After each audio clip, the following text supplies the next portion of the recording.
এক অন্ধকার আর বৃষ্টিভেজা রাতে এক রহস্যময় লোক চুপি চুপি একটি জাদুঘরে ঢুকে পড়ে। ভেতরে তখন এক গাইড দর্শনার্থীদের সামনে একটি পুরনো কাঠের মুখোশ দেখিয়ে লোকি দুষ্টুমির দেবতা সম্পর্কে গল্প বলছে। সে জানায় এই মুখোশটি নাকি লোকি নিজেই তৈরি করেছিল, আর যে এটি পড়বে সে লোকের জাদুকরী শক্তি পেয়ে যাবে। কিন্তু হঠাৎই অদ্ভুত এক ঘটনা ঘটে। সেই রহস্যময় লোকটি সবার সামনে ভয়ঙ্কর শক্তি ব্যবহার করতে শুরু করে এবং জানিয়ে দেয় সে আর কেউ নয়, স্বয়ং লোকি। এটা শুনে সবাই ভয়ে দৌড়ে পালাতে থাকে। লোকি দ্রুত তার মুখোশটি ফিরিয়ে নিতে যায়, কিন্তু মুখোশ হতে নিয়েই সে বুঝতে পারে জাদুঘরে রাখা মুখোশটি আসল নয়, শুধু একটা নকল। এতে সে প্রচণ্ড রেগে যায়। রাগের মাথায় সে গাইডটিকে ধরে কাঁচের বাক্সের ভেতরে ঢুকিয়ে দেয়, যেন সেও জাদুঘরের আরেকটা প্রদর্শনী। ঠিক তখনই নিরাপত্তারক্ষীরা তাকে থামাতে ছুটে আসে, কিন্তু লোকি তার আঙুল থেকে ভয়ঙ্কর শক্তির ঝলক ছুড়ে দেয়। যদিও কেউ সরাসরি আঘাত পায় না, তবু সে মেঝেতে বিশাল একটা গর্ত তৈরি করে ফেলে। মুহূর্তের মধ্যেই সবাই সেই গর্তে পড়ে যায়। পরদিন সকালে শহর থেকে অনেক দূরে আসল জাদুকরী মুখোশটি নদীর পানিতে ভেসে যেতে দেখা যায়। কিছুক্ষণ পর একটি কুকুর মুখোশটি খুঁজে পায় এবং মুখে করে নিয়ে চলে যায়। এদিকে কাছেই টিম আর টানিয়া নামে এক দম্পতি তাদের বন্ধুদের বাড়িতে নতুন জন্মানো শিশুটিকে দেখতে আসে। বাড়ি ফেরার পথে টানিয়া টিমকে জিজ্ঞেস করে তারা কবে নিজেদের একটা সন্তান নেবে, কিন্তু টিম এখনও নিজেকে সেই দায়িত্বের জন্য প্রস্তুত মনে করে না। সে বলে এখনও সময় হয়নি। টিমের এই কথায় টানিয়া খুব কষ্ট পায়, আর বাড়িতে ফেরার পরও সে সেই কথাই ভাবতে থাকে। ঠিক তখনই তাদের পোষা কুকুর ওটিস মুখে করে একটা পুরনো কাঠের মুখোশ নিয়ে ঘরে ঢোকে। এটাই সেই মুখোশ যেটা সে নদী থেকে কুড়িয়ে পেয়েছিল। কিন্তু টিম ব্যাপারটাকে গুরুত্ব দেয় না। সে বুঝতেই পারে না এই মুখোশের ভেতরে কত ভয়ঙ্কর জাদুকরী শক্তি লুকিয়ে আছে। এদিকে লোকি আসল মুখোশটির খোঁজে ব্যস্ত, কারণ তার বাবা ওডিন তাকে আদেশ দিয়েছেন পৃথিবীতে বড় কোনো বিপদ ঘটার আগেই মুখোশটি খুঁজে বের করতে হবে। পরে টিম তার অফিসে যায়। সেখানে তার দেখা হয় তার বস ড্যানিয়েলের সঙ্গে, যিনি একজন বিখ্যাত অ্যানিমেটর। টিম তাকে নিজের নতুন কার্টুনের আইডিয়া দেখিয়ে মুগ্ধ করতে চায়, কিন্তু দুর্ভাগ্যবশত ড্যানিয়েলের সেই আইডিয়া একদমই পছন্দ হয় না। দিনের শেষে টিম বাড়ি ফিরে আসে এবং আগের ঝগড়ার জন্য টানিয়ার কাছে ক্ষমা চাইতে তাকে একটি ছোট উপহার দেয়। কিছুক্ষণ পর টিমকে তার অফিসের হ্যালোউইন পার্টিতে যেতে হয়, কিন্তু একটা বড় সমস্যা ছিল, তার কাছে কোনো কস্টিউমই নেই। তখন টানিয়া মজা করে বলে ওটিস যে কাঠের মুখোশটা বাড়িতে এনেছে সেটাই পরে যেতে। আর কোনো উপায় না দেখে টিম মুখোশটি সঙ্গে নিয়ে পার্টিতে যায়। সেখানে গিয়ে সে মুখোশটা পরতেই হঠাৎ সেটা তার মুখে আটকে যায়। কয়েক সেকেন্ডের মধ্যেই টিম এক অদ্ভুত সবুজ মুখচরিত্রে বদলে যায়। তার শরীরে চলে আসে কার্টুনের মতো অবিশ্বাস্য শক্তি, ঠিক যেন সে নিজেই লোকি হয়ে গেছে। নতুন শক্তি আর আত্মবিশ্বাসে ভরপুর টিম দারুণ স্টাইলে পার্টিতে ঢোকে, কিন্তু ভেতরে গিয়ে সে দেখে পার্টিটা ভীষণ বিরক্তিকর, কেউই মজা করছে না। তখন সে মঞ্চে উঠে নিজের জাদুকরী শক্তি ব্যবহার করে পুরো পার্টিটাকেই বদলে দেয়। চারদিকে আলো, গান, নাচ আর পাগলামিতে ভরে যায়। মুহূর্তের মধ্যেই পুরো পার্টি এক দুর্দান্ত শোতে পরিণত হয়। সবাই তার এই অদ্ভুত পারফরমেন্স দেখে অবাক হয়ে যায়, বিশেষ করে তার বস। পার্টি শেষ হওয়ার পর টিম সেই মুখোশ পরা অবস্থাতেই বাড়ি ফিরে আসে আর টানিয়ার সঙ্গে দারুণ একটা রাত কাটায়। কিন্তু পরের দিন অফিসে গিয়ে টিমের সঙ্গে খুব অদ্ভুত একটা ঘটনা ঘটে। পরের দিন অফিসে সবাই টিমকে নিয়ে কথা বলতে থাকে। সবাই বলে হ্যালোউইন পার্টিতে সে দারুণ ছিল, কিন্তু টিম কিছুই মনে করতে পারে না। সে পুরোপুরি হতবাক হয়ে যায়। ঠিক তখনই তার বস তাকে অফিসে ডাকেন। তিনি বলেন পার্টিতে টিমের পারফরমেন্স তার ভীষণ পছন্দ হয়েছে, তাই তিনি চান টিম সেই আইডিয়া থেকেই নতুন একটা অ্যানিমেশন তৈরি করুক। এটা শুনে টিম খুব খুশি হয়ে যায় এবং দৌড়ে বাড়ি ফিরে টানিয়াকে সুখবরটা জানায়। কিন্তু টানিয়ার কাছেও একটা বড় খবর ছিল। তার মনে হচ্ছে সে হয়তো মা হতে চলেছে।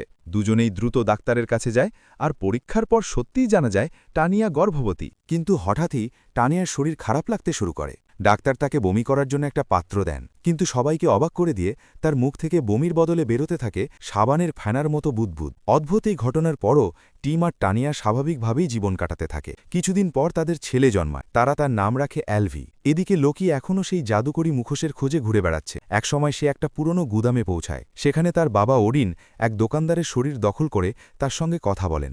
ওডিন লোকিকে জানায় এমন এক শিশুর জন্ম হয়েছে যার ভেতরে মুখোশের শক্তি চলে এসেছে, তাই যত দ্রুত সম্ভব সেই শিশুকে খুঁজে বের করে মুখোশটাও ফিরিয়ে আনতে হবে। পরের দিন সকালেই টিম পুরো বাড়ি তন্ন তন্ন করে মুখোশটা খুঁজতে শুরু করে। তার মনে হয় মুখোশটা পেলে হয়তো নতুন অ্যানিমেশনের জন্য দারুণ কোনো আইডিয়া পেয়ে যাবে। কিন্তু সে জানে না ওটিস ইতিমধ্যেই মুখোশটা বাড়ির বাইরে তার নতুন কুকুরের ঘরের ভেতরে লুকিয়ে রেখেছে, কারণ অ্যালভি আসার পর ওটিসকে তার আগের জায়গা ছেড়ে দিতে হয়েছে।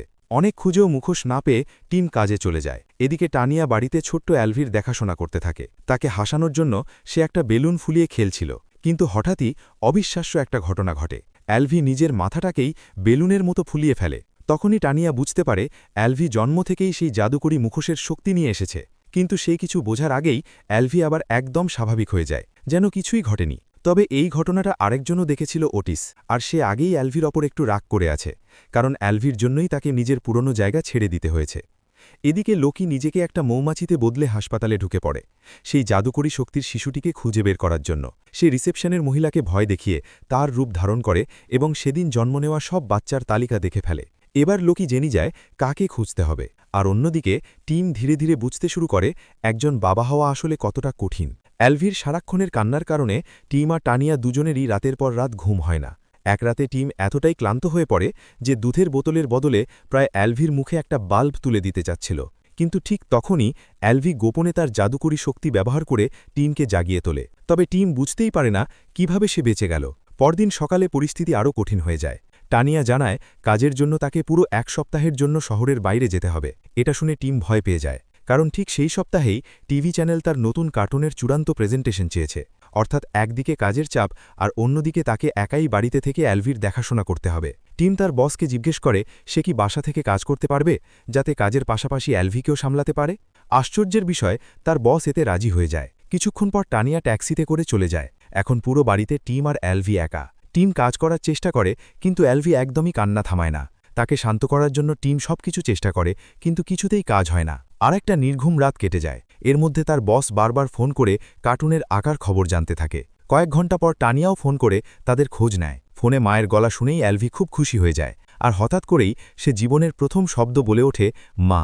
এতে টিম খুব খুশি হয়। সেও চায় অ্যালভি এবার বাবা বলুক, কিন্তু অ্যালভি সেটা না বলে আবার মা বলে। তবে এবার সেই শব্দটা আসে একদম বড় মানুষের মতো গভীর গলায়। অ্যালভির মুখ থেকে বড় মানুষের মতো গলায় মা শব্দটা বের হতেই টিম ভয়ে একদম হতবম্ব হয়ে যায়। এদিকে লোকি হাসপাতালে পাওয়া তালিকা ধরে একে একে সব নবজাতক শিশুর বাড়িতে যেতে শুরু করে।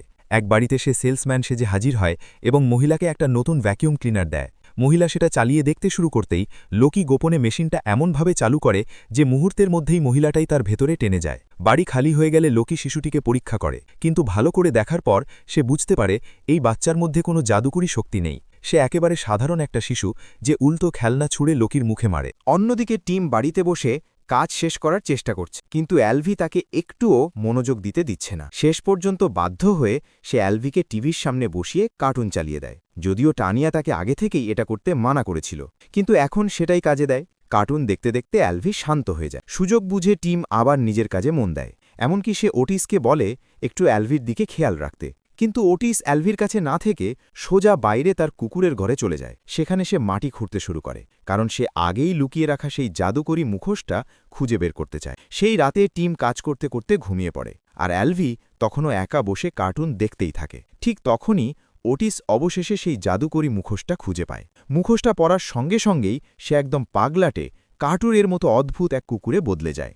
এদিকে অ্যালভি টিভিতে একটা কার্টুন দেখছিল। সেখানে এক লোক একটা ব্যাঙ খুঁজে পায় যে শুধু একা থাকলে গান গায় আর নাচে, কিন্তু অন্য কেউ দেখলেই সে একদম স্বাভাবিক হয়ে যায়। অ্যালভি মজা করে কার্টুনটা দেখছিল, কিন্তু সে বুঝতেই পারেনি মুখোশ পরে ওটিস তখন তাকে চিরতরে সরিয়ে দেওয়ার পরিকল্পনা করছে। পরদিন সকালে টিম তার কাজ নিয়ে বসে, কিন্তু বড় প্রেজেন্টেশনের জন্য কোনো আইডিয়াই তার কাছে যথেষ্ট ভালো মনে হচ্ছিল না। হঠাৎ সে দেখে অ্যালভি ঠিক সেই কার্টুনের ব্যাঙটার মতো গান আর নাচ শুরু করেছে। টিম অবাক হয়ে তাকিয়ে থাকে, কিন্তু এরপর যা হয় সেটা আরও অদ্ভুত। হঠাৎই অ্যালভির মাথা উডি উডপেকারের মতো হয়ে যায়। তারপর সে পুরো বাড়ি জুড়ে লাফাতে আর দৌড়াতে শুরু করে। সে রান্নাঘরে ঢুকে পড়ে, আর টিম তার পেছনে ছুটতে ছুটতে জরুরি নম্বরে ফোন করে বোঝানোর চেষ্টা করে তার বাচ্চা কী সব করছে, কিন্তু স্বাভাবিকভাবেই কেউ তার কথা বিশ্বাস করে না। শেষে টিম পাশের বাড়ির প্রতিবেশীর কাছে ছুটে যায় এবং সব খুলে বলে, কিন্তু সেও বিশ্বাস করে না। তখন টিম প্রমাণ হিসেবে অ্যালভিকে আবার গান গাইতে আর নাচতে বলে, কিন্তু কার্টুনের সেই ব্যাঙটার মতোই অন্য কারো সামনে অ্যালভি আবার একদম সাধারণ শান্ত একটা বাচ্চার মতো আচরণ করতে থাকে।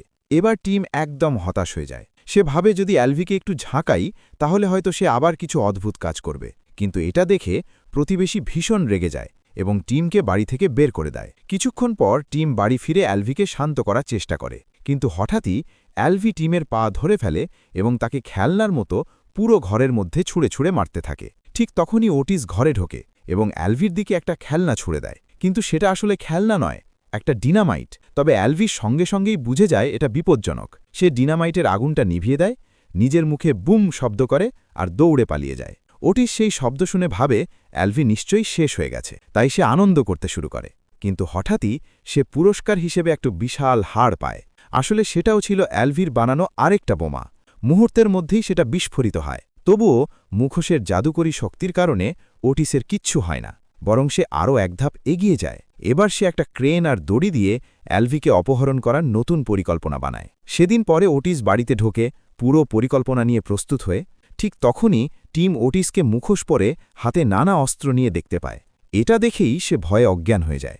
ওটিস কোনো গুরুত্ব না দিয়ে সোজা অ্যালভির ঘরে চলে যায়। তারপর দড়ি বেয়ে ছাদের সঙ্গে ঝুলে ধীরে ধীরে শিশুর খাটের ভেতরে নামে। এরপর সে অ্যালভির ডায়াপারে একটা হুক লাগিয়ে তাকে বাড়ির বাইরে তুলে নেওয়ার প্রস্তুতি নিতে থাকে। কিন্তু ঠিক যখন ওটিস ক্রেন চালু করবে, তখনই অ্যালভি চুপি চুপি তার পেছনে গিয়ে হুকটা ওটিসের গলায় লাগিয়ে দেয়, আর ওটিস ক্রেন চালু করতেই উল্টো সে নিজেই আকাশে উড়ে যায়। টিম তখন জ্ঞান ফিরে পেয়ে তাকে বাঁচানোর চেষ্টা করে, কিন্তু ততক্ষণে অনেক দেরি হয়ে গেছে। ওটিস কখনো এয়ার ডাক্টে ধাক্কা খায়, কখনো সিলিং ফ্যানে, তারপর বাড়ির বাইরে ছিটকে যায়।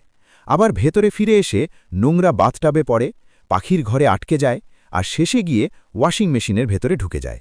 এত সব ঝামেলার পর ওটিস একেবারে ক্লান্ত হয়ে যায়। তখন অ্যালভি তাকে বেলুনের মতো ফুঁ দিয়ে জানালা দিয়ে বাইরে উড়িয়ে দেয়। এবার ওটিসের মুখ থেকে জাদু করে মুখোশটা খুলে পড়ে যায়, আর সে আবার আগের মতো স্বাভাবিক কুকুরে ফিরে আসে। কিন্তু ততক্ষণে পুরো বাড়িটাই প্রায় ভেঙে গেছে। তবুও টিম বাবার দায়িত্ব পালন করতে থাকে এবং অ্যালভির দায়াপার বদলাতে যায়। ঠিক তখনই দরজায় কড়া নাড়ার শব্দ আসে। দরজা খুলতেই দেখা যায় একজন ডেলিভারি ম্যান এসেছে। আসলে সে ছিল ছদ্মবেশে থাকা লোকি। সে টিমের হাতে একটা পার্সেল দেয়, আর টিম সেটা খুলতে যেতেই অজান্তে অ্যালভিকে লোকির সঙ্গে একা রেখে দেয়। সুযোগ পেয়ে লোকি অ্যালভিকে ভালো করে লক্ষ্য করে, কিন্তু তখন অ্যালভি একদম সাধারণ বাচ্চার মতো আচরণ করছিল। তাই লোকির মনে হয় সে হয়তো ভুল জায়গায় এসেছে। সে চলে যাবার সিদ্ধান্ত নেয়।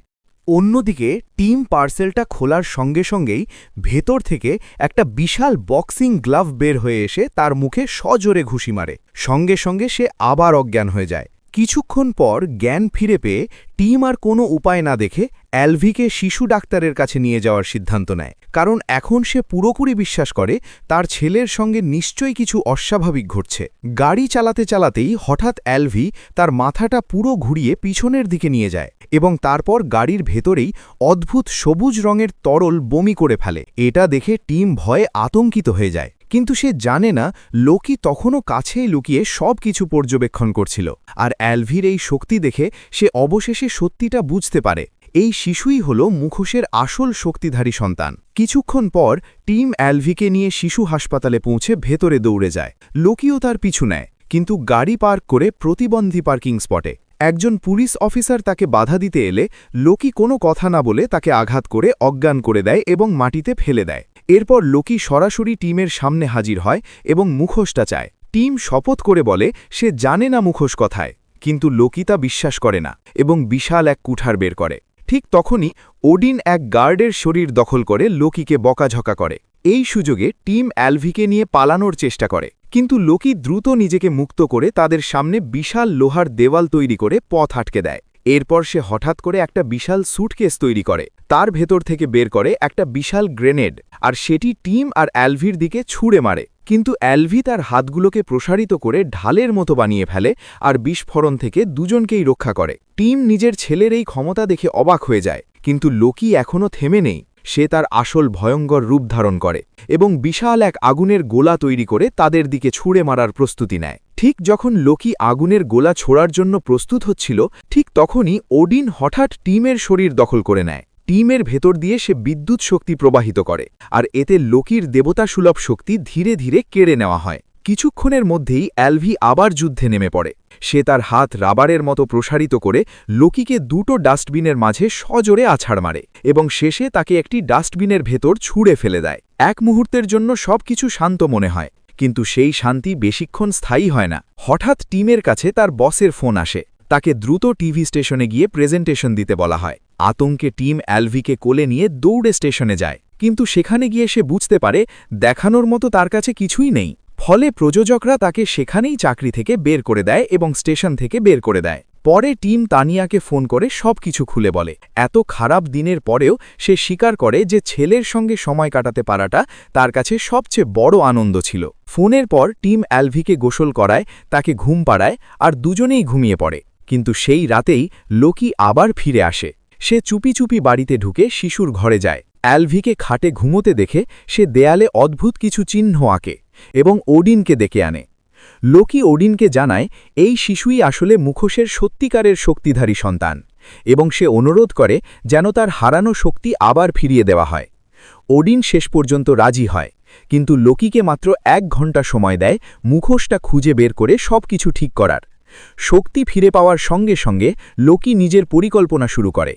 ঠিক তখনই পাশের প্রতিবেশী বাইরে এসে চিৎকার করতে শুরু করে। লোকি তাকে ভয় দেখাতে নিজের মাথাটা বিশাল নাকের মতো রূপান্তরিত করে ফেলে। এই অদ্ভুত দৃশ্য দেখে সবাই আরও আতঙ্কিত হয়ে পড়ে। এই শব্দে টিম জেগে ওঠে এবং দ্রুত অ্যালভির খাটের কাছে যায়, কিন্তু ভেতরে তাকিয়ে সে অবাক হয়ে যায়। খাটে তার শিশুর বদলে লোকির মুখ দেখা যায়। এরপর সে টানিয়ার গলাও শুনতে পায়, কিন্তু সেটাও আসলে লোকি ছদ্মবেশে। অবশেষে লোকি তার আসল পরিকল্পনা জানায়। সে টিমকে বলে 1 ঘন্টার মধ্যে যদি সে মুখোশ খুঁজে এনে গলিতে না দেয় তাহলে সে আর কখনো তার ছেলেকে দেখতে পাবে না। এই কথা বলেই লোকি অ্যালভিকে নিয়ে ছাদ দিয়ে পালিয়ে যায়। কিছুক্ষণ পর টানিয়া বাড়ি ফিরে আসে এবং দেখে পুরো বাড়ি ধ্বংস হয়ে গেছে। টিম তখনও ভয়ে কাঁপছে, তাই ভুল করে টানিয়াকেও লোকি ভেবে আক্রমণ করে বসে। কিন্তু পরে বুঝতে পারে এটা আসল টানিয়া এবং সে সব কিছু খুলে বলে। প্রথমে টানিয়া বিশ্বাস করে না, কিন্তু ঠিক তখনই প্রতিবেশী সেই বিশাল নাকের রূপে হাজির হয়। এটা দেখে টানিয়া বুঝতে পারে টিম সত্যিই ঠিক বলছিল। এরপর তারা দুজনেই সিদ্ধান্ত নেয় এবার তাদের ওটিসকে খুঁজে বের করতেই হবে, কারণ সে একমাত্র জানে জাদুরি মুখোশটা কোথায় আছে। আর এদিকে ওটিস ইতিমধ্যেই মুখোশটা আবার খুঁজে পেয়ে সেটা পড়ে ফেলেছে। সে তখন এমনকি পাশের বাড়ির একটা কুকুরের সঙ্গে রোম্যান্টিক মুহূর্তও কাটাচ্ছিল। অনেক খোঁজাখুঁজির পর টিম শেষ পর্যন্ত ওটিসকে খুঁজে পায় এবং সামহাও তাকে বোঝাতে সক্ষম হয় অ্যালভিকে বাঁচাতে সাহায্য করার জন্য। ওটিস রাজি হয়ে যায়, মুখোশটা খুলে টিমকে দিয়ে দেয়। এদিকে এক অন্ধকার গলিতে লোকি অ্যালভির সঙ্গে খেলছে এবং নিজের শক্তি পরীক্ষা করছে। তারা যেন এক ওয়াইল্ড ওয়েস্ট ধাঁচের দ্বন্দ্বের অভিনয় করছে। লোকি আগে একটা ভুয়ো রিভলভার বের করে গুলি করে, কিন্তু অ্যালভির গান আসলে সত্যিকারের শক্তিশালী হয়ে ওঠে। সে লোকিকে গুলি করে আঘাত করার জন্য নয়, শুধু ভয় দেখানোর জন্য। লোকি বিষয়টা মজার ভেবে হাসে। ঠিক তখনই টিম আর তানিয়া সেখানে পৌঁছে যায়। তারা লোকিকে প্রস্তাব দেয় মুখোশের বিনিময়ে তাদের সন্তানকে ফেরত দাও। লোকি রাজি হয়ে যায়, কিন্তু শেষ মুহূর্তে সে বিশ্বাসঘাতকতা করে অ্যালভিকে রেখে দেওয়ার সিদ্ধান্ত নেয়। হঠাৎই ওটিস লাফিয়ে পড়ে লোকিকে কামড় দেয়, আর সেই ধাক্কায় মুখোশটা বাতাসে ছিটকে যায়। টিম লাফ দিয়ে সেটি ধরে ফেলে, মুখে পড়ে আবার সেই মুখোশধারী রূপে পরিবর্তিত হয়। লোকি পালাতে চাইলে টিম তার শক্তি ব্যবহার করে গাড়িটাকে এক সুপার মেশিনে পরিণত করে। তানিয়া আর ওটিসও সেটার ভেতরে উঠে পড়ে, আর তারা পুরো গতিতে লোকির পিছু ধাওয়া করে। তাদের থামাতে লোকি রাস্তার লিভার টেনে পুরো রাস্তা ঢেউয়ের মতো উপরে তুলে দেয়, কিন্তু তবুও টিম থামে না এবং ধাওয়া চালিয়ে যায়। শেষ পর্যন্ত বুঝতে পারে পালানো সম্ভব নয়। লোকি একটি বক্সিং অ্যারেনায় গিয়ে টিমকে চ্যালেঞ্জ জানায়। টিম সেই চ্যালেঞ্জ গ্রহণ করে। দুজনের মধ্যে তীব্র লড়াই শুরু হয়। এক পর্যায়ে লোকি টিমকে ফেলে দেয়, কিন্তু টিম আবার উঠে লড়াই করে। শেষ পর্যন্ত সে লোকিকে একটি স্যুটকেসের ভেতরে বন্দী করে তালা বন্ধ করে দেয় এবং সেটিকে সমুদ্রে ছুঁড়ে ফেলে। সবকিছু শেষ পর্যন্ত শান্ত হয়ে যায়। টিম তানিয়ার সঙ্গে আবার দেখা করে এবং দেখে তানিয়া অ্যালভিকে একটি খাঁচার ভেতরে আটকে পাওয়া অবস্থায় খুঁজে পাইছে। সে দ্রুত অ্যালভিকে মুক্ত করে। এরপর তিনজন মিলে পালানোর চেষ্টা করে, কিন্তু হঠাৎই লোকি আবার ফিরে আসে এবং জাদুকরি পেন্সিল দিয়ে তৈরি বিশাল এক ইটের দেওয়াল তুলে তাদের পথ আটকে দেয়। টিম তাকে আক্রমণ করার চেষ্টা করে খেলনা অস্ত্র দিয়ে, কিন্তু লোকি সেগুলো মুহূর্তেই ফুলে পরিণত করে দেয়। এরপর লোকি একটি বিশাল পেন্সিল দিয়ে টিমকে আঘাত করে, কিন্তু টিম একটি বড় শার্পনার ব্যবহার করে সেটা ভেঙে ফেলে। তবুও লোকি থেমে যায় না, আবারও ফিরে আসে। বুঝতে পারে এই লড়াই সহজে শেষ হবে না, তাই সে প্রস্তাব দেয় অ্যালভিকেই সিদ্ধান্ত নিতে দাও সে কার সঙ্গে থাকতে চায়। লোকি নানা খেলা আর কৌশল দেখিয়ে অ্যালভিকে প্রভাবিত করার চেষ্টা করে, কিন্তু তখন টিম এমন কিছু করে যা সবাইকে অবাক করে দেয়। সে মুখোশ খুলে ফেলে। টিম তার ছেলেকে বলে তার কারণেই সে একজন ভালো মানুষে পরিণত হয়েছে, আর সে তার বাবা হতে গর্বিত। একথা শুনে অ্যালভি প্রথমবারের মতো স্পষ্টভাবে ড্যাডি বলে এবং লোকিকে না বেছে টিম ও তানিয়ার সঙ্গেই থাকতে চায়। কিন্তু লোকি হাল ছাড়ে না। সে বিশাল এক হাতুড়ি ডেকে আনে এবং তাদের সবাইকে আঘাত করার চেষ্টা করে। টিম নিজের পরিবারকে বাঁচাতে হাতুড়ি তুলে ধরে থামানোর চেষ্টা করে, কিন্তু লোকি সেই হাতুড়ির ভেতর থেকেই ড্রিল বের করে টিমকে আঘাত করে। যখন মনে হয় সবকিছু শেষ, ঠিক তখনই ওডিন হাজির হয়। সে বলে লোকির সময় শেষ এবং তার সব কাজের জন্য তাকে শাস্তি দেওয়া হবে। কিন্তু টিম ওডিনের কাছে অনুরোধ করে যেন সে লোকিকে ক্ষমা করে দেয়, কারণ এটাই একজন বাবার করা উচিত। ওডিন টিমের কথা শুনে গভীরভাবে প্রভাবিত হয়, তাই লোকিকে শাস্তি না দিয়ে সে তাকে ক্ষমা করে দেয় এবং দেবতাদের জগতে ফিরিয়ে নিয়ে যায়। যাওয়ার আগে ওডিন সেই জাদুকরী মুখোশটাও নিয়ে যায়, যাতে এটি আর কখনো কোনো বিপদ সৃষ্টি না করতে পারে। পরের দিন টিম তার পুরনো বসের সঙ্গে দেখা করে এবং তার ছেলের সঙ্গে ঘটে যাওয়ার সব অভিজ্ঞতা থেকে অনুপ্রাণিত হয়ে একটা নতুন কার্টুন আইডিয়া উপস্থাপন করে। এবার তার বস আইডিয়াটা খুব পছন্দ করে। তারা দুজন মিলে নতুন একটি অ্যানিমেটেড শো তৈরি করে, যা বিশাল সাফল্য পায়। সেই রাতে প্রিমিয়ার চলাকালীন টিম তার পরিবারের সঙ্গে আনন্দ উদযাপন করে। ঠিক তখনই তানিয়া কিছু একটা ভাগ করে নেয়। আর এখানেই আমাদের অসাধারণ মুভিটি শেষ হয়ে যায়।